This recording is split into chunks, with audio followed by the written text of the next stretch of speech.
One. It is Friday, and we are excited to be with you this evening. And we know after a long week, a lot of big things happened this week.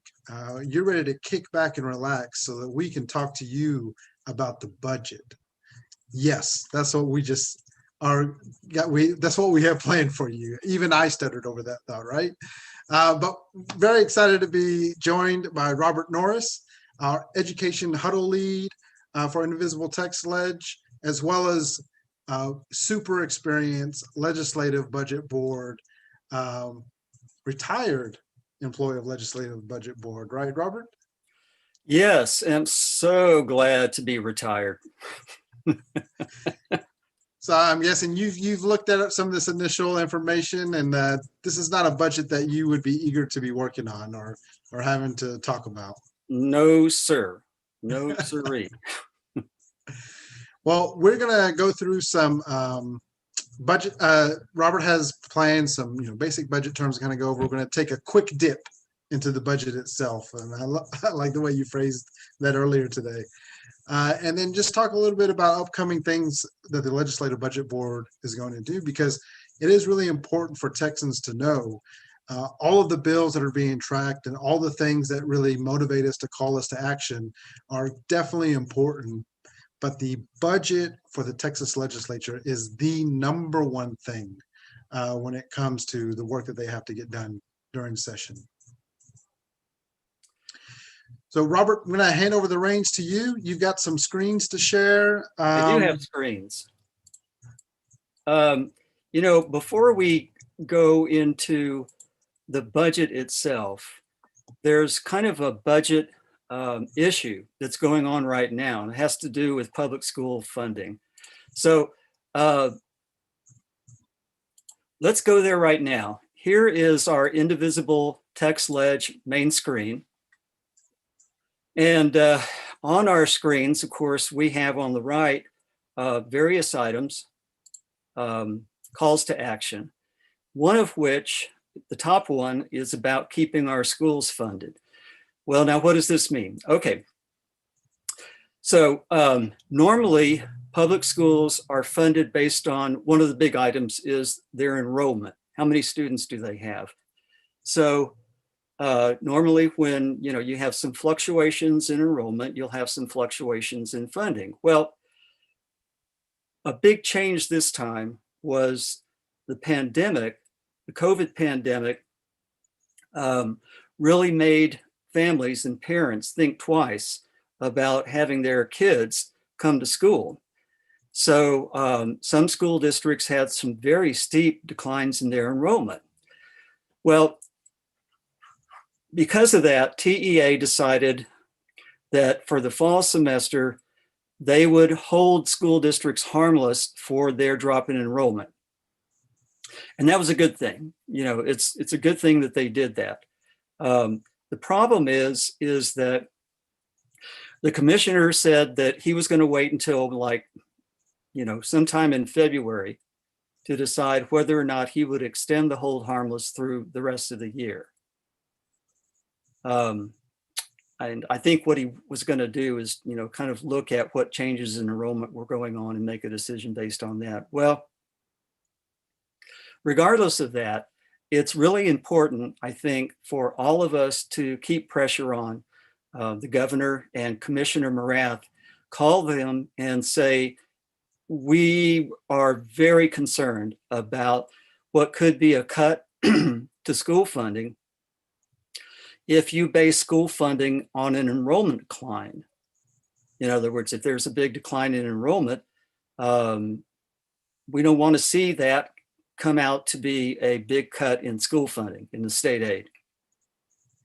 So our call to action is call Governor Abbott, call Commissioner Morath.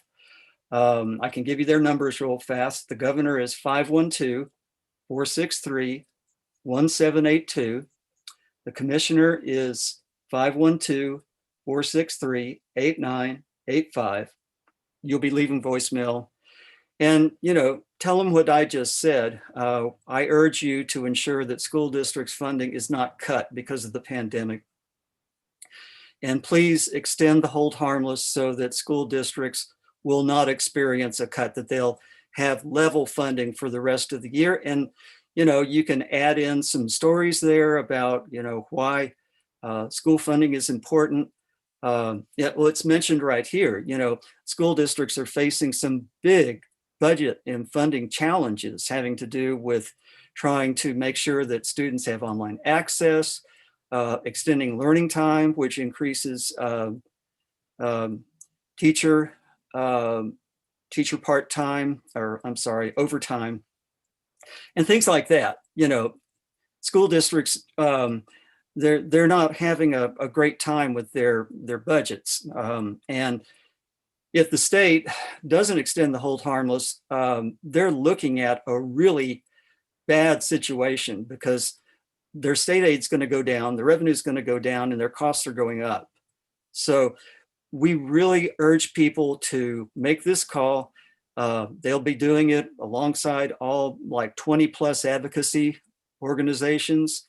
There are a lot of members of the House representatives who have signed on and indicated their support for this. So please do it. You can do something now about a critical funding issue. Yeah, I think this is a great action for Texans to take because, like you said, Robert, I mean, there's been so many new elements introduced to the education system because of the pandemic. Yeah. And, we know that teachers have been teaching in person and virtually.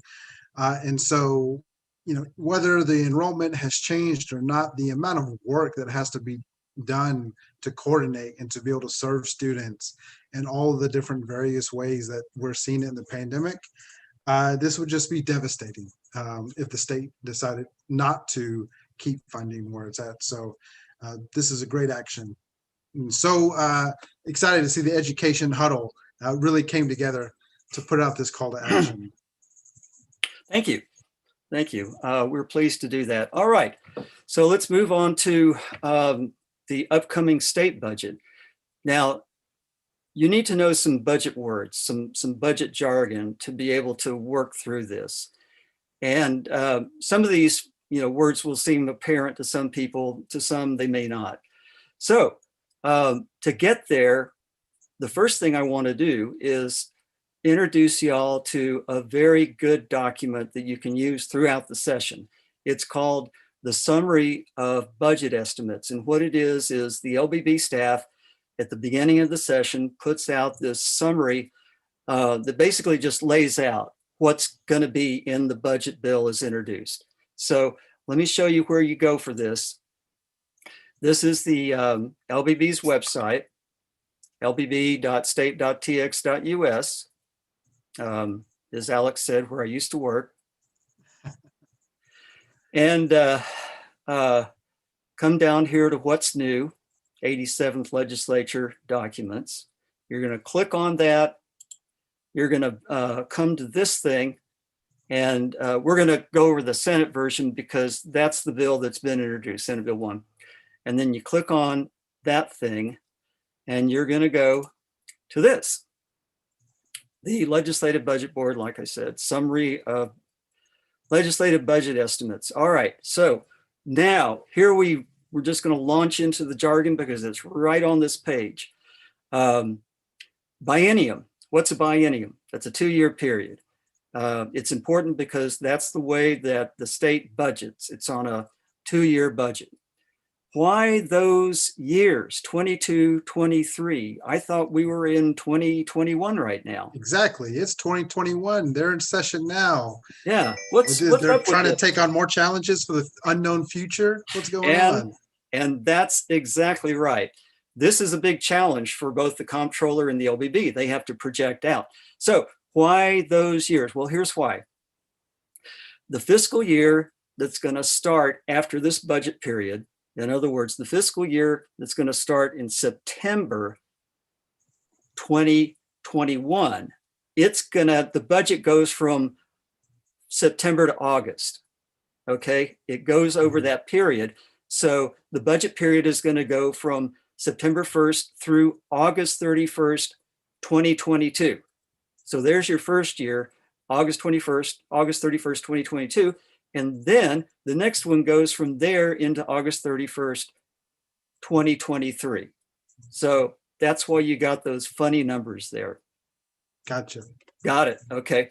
Now let's keep on rolling, and we're going to go down here to the introduction. And here, this gives you some more information. The bill, Senate Bill 1, is a general appropriation bill. It's also known as the state budget. It goes on to tell you that once it's passed, it's called the General Appropriations Act. This document is, a summary that people can use as the whole system keeps going. Now, let me just say one thing quick. That word appropriation, what's the deal with that? Well, these little items that are going to be in the bill are appropriation items. And an appropriation basically is a dictate to a state agency. Well, first to the comptroller, you're going to move money out of a fund, general revenue fund. You're going to give it to a state agency. The state agency is going to use it for state services, programs in that. So that's the appropriation part of it. Okay. And so when people talk about the Texas state budget, yes, budget equals the General Appropriations Act. People need to understand that link is there. Bill. It first starts as a bill. Yes, it starts as a bill. So it's a General Appropriations Bill, and then once it's signed by the governor, it's the General Appropriations Act. So reference to the budget, and sometimes you'll hear this general appropriation language, and you think, well, these must be two different things. It is the thing that is going to appropriate funds to state agencies, like you said. Yeah. And we'll go into this in a minute, but it also talks about how the bill is divided into articles, and they have to do with functions of state government. Like Article 1 is general government, Article 3 is public and higher ed. It goes on to describe the various funds. General revenue, that's where the basic state taxes go. The GR dedicated, that's just a panoply of little funds that are dedicated for specific purposes. Federal funds is kind of self-explanatory. Other funds is basically the state highway fund. It's its own little universe because we love highways in Texas. We're all about roads. So these are the four key areas of revenue that they're going to be accounting for. Yes. And if anybody wonders why, construction for highways versus trains or things like that, this could be one indicator for you, right? That's right. It's a huge important piece of revenue for the state. That's right. Okay. Now, a lot of you are wondering about the bottom line. What's the shortfall? Well, I'm going to make you wait a minute first before we go there. All right. Let's talk about what are some of the big items in the appropriation bill. And here they are. Okay. These are the articles, right, on the left, general government, etc. And this is showing you, see that column recommended 22-23. That means that the LBB staff and the budget bill as introduced is recommending these amounts be appropriated for these government functions, for these articles. Okay. And you can see all funds means literally all the funds, federal funds, GR, other funds. When you include all of that, you can see that Health and Human Services is getting a ton of money. Education is also getting a lot of money. And the reason for that is they're getting federal funds. It's a combination of state and federal funds for Health and Human Services. But you'll see in a minute how that declines when we're just talking about general revenue. You'll also notice when you go drop down to 36 billion, that 36 billion is primarily the Department of Transportation, the highway fund. Okay, and then the nice thing here is that it compares the budget we're in right now to the budget that they're going to be working on, and it shows you, how much of an increase we're talking about. So this whole budget from the last budget to the next budget is a decrease of 5%. And you'd have to go through this whole thing item by item to go in there. We're not going to do that. Okay. So what I want to do next is show you there's general revenue dedicated. All great information to dig through, Yes. but we're not going to dig through it today. No, just wanted to show this real quick. This is general revenue and dedicated. And you can see real quick here that public education all of a sudden is way more than health and human services, 49 billion compared to 37. And that because most of public ed is funded by general revenue.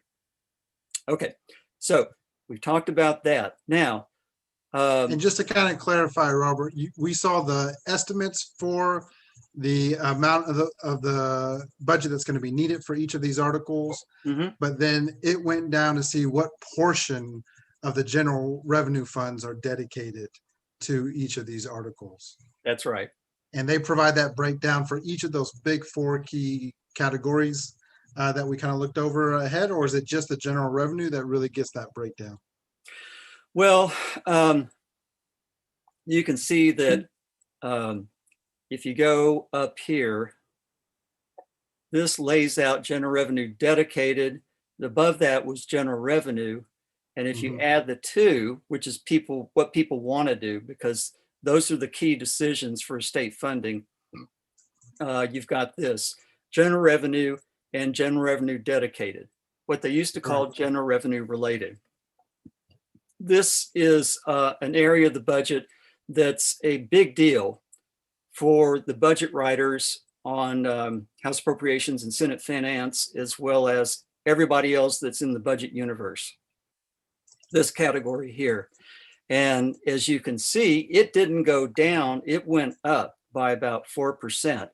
And a lot of that is public education, about a 9% increase.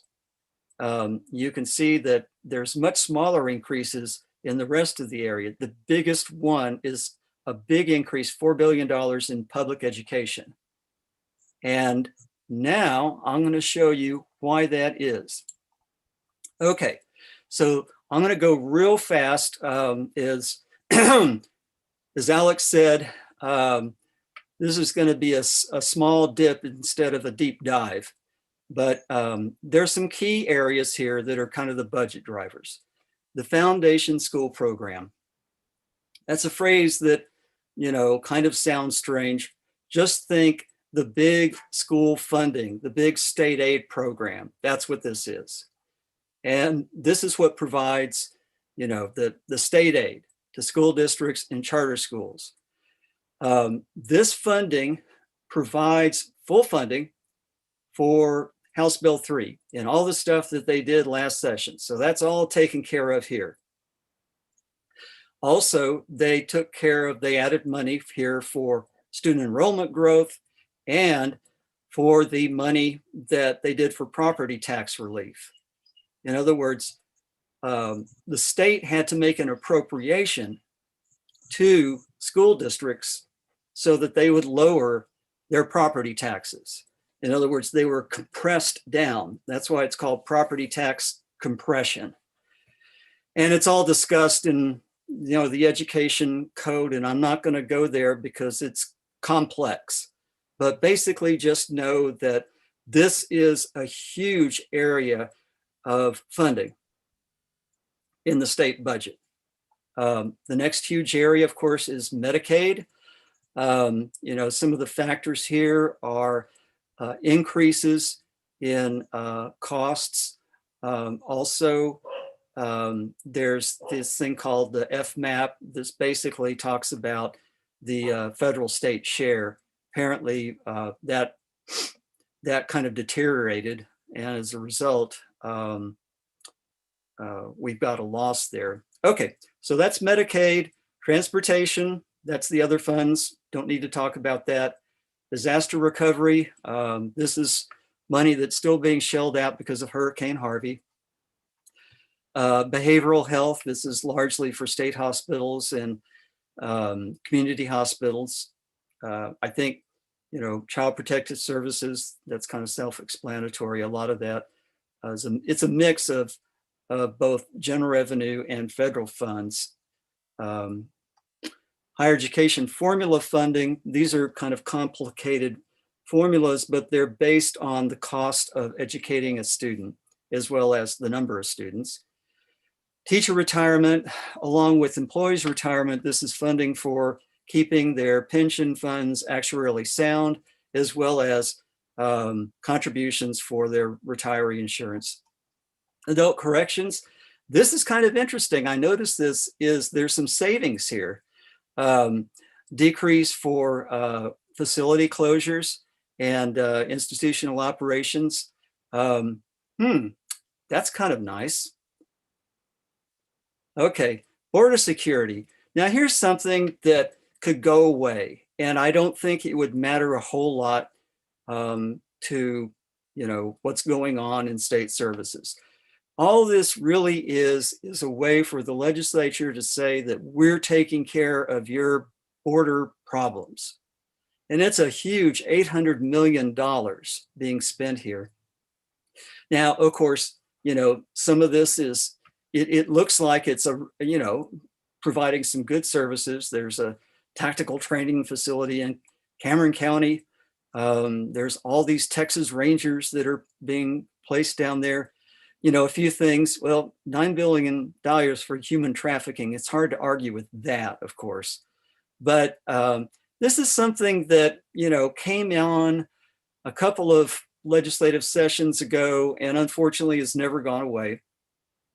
The governor's office has a whole bunch of programs attached to it. A big one, of course, has to do with economic development. Won't go into that. Here's another thing about state employee retirement. Won't go into that. Debt service.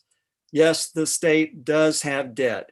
These are bonds that pay for major projects like the water development projects. Now, here's something interesting. This is what's talking about the four spending bills that were passed by the federal government that sent money to states, and it sent about $8 billion to Texas, some of which hasn't been used yet. So I imagine that's going to be a important issue that they're going to talk about in the budget committees. So that's that. The next thing I want to talk about just real quick, see if I can find it. Yeah, okay, it's right here. So, as we were talking about just to give you a little quick thing about, what happened over the last few years. The legislature ended up with about a surplus. They were looking at a surplus of about almost $3 billion after in other words, the comptroller said, okay, here's the budget, it's been passed, here's how much revenue we're looking at.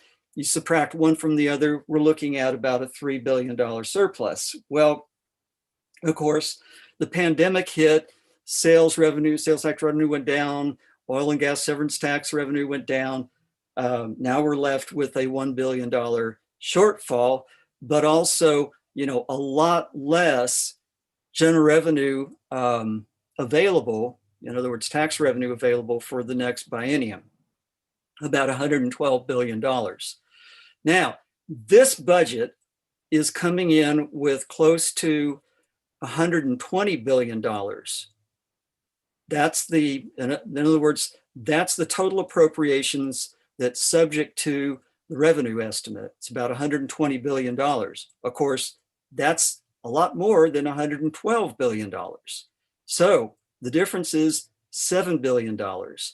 You can almost think of that $7 billion as that's what they're going to have to deal with this session, is along with all the other budget issues. They have to address that $7 billion that's in the appropriation bill that was introduced by the LBB. And, of course, this legislature has options to close the shortfall by savings, transfers, speed ups, and deferrals. That's a whole mouthful of things you could do. Of course, the one that everybody's looking at is using the Economic Stabilization Fund, the rainy day fund. I think it's like $9 or $10 billion. There's that. Everybody thinks there's Medicaid expansion, but actually, if you did that, you'd draw down much more federal funding than you actually spent on it. And there's some other things they can do. There's, budget gimmicks where you say, okay, we know that, say, the state aid last month of the last year of the biennium is going to cost this much. Well, we're going to shove that payment into the next biennium. So we just shoved it, we deferred it. So that's not something that we have to deal with. So there's some automatic budget gimmick savings. Yeah, that's the kind of stuff that they can get some savings on the budget, but it doesn't mean those expenses went away. That's right. That's right. This is a common thing that the legislature has done. In fact, it's built into all of their budgets. They purposefully do not fund the last quarter of the Medicaid costs. They don't fund that last quarter. So that allows them to balance the budget. There's a big expenditure there. Well, they're just not going to do it. So what does that mean? That means that the first thing that they're going to have to do, or one of the first things they have to do this session, is pass a supplemental bill that's going to pay for that last quarter. So in effect, they've got, two big appropriation bills. So, that's kind of the big overview of the whole thing. What's going to happen next? Do you want to say some things first, Alex? Yeah, no, I think just a recap for people. This is something we mentioned in a previous conversation around the budget, is that, the shortfall, the good news of the shortfall for the current budget is that it was a lot lower than what they were projecting, and it's around $1 billion. And so that's great news, but that's not the only thing. There's two shortfalls that we have to address here. There's the current budget that has a lower shortfall than, which is good news. But then there's the shortfall for the upcoming budget, which is this $7 billion that they need to address as well. So there's two different spaces that they've got to figure out how to shore up the shortfalls that are there. And as you mentioned, there was the COVID relief funds that were given from the federal government.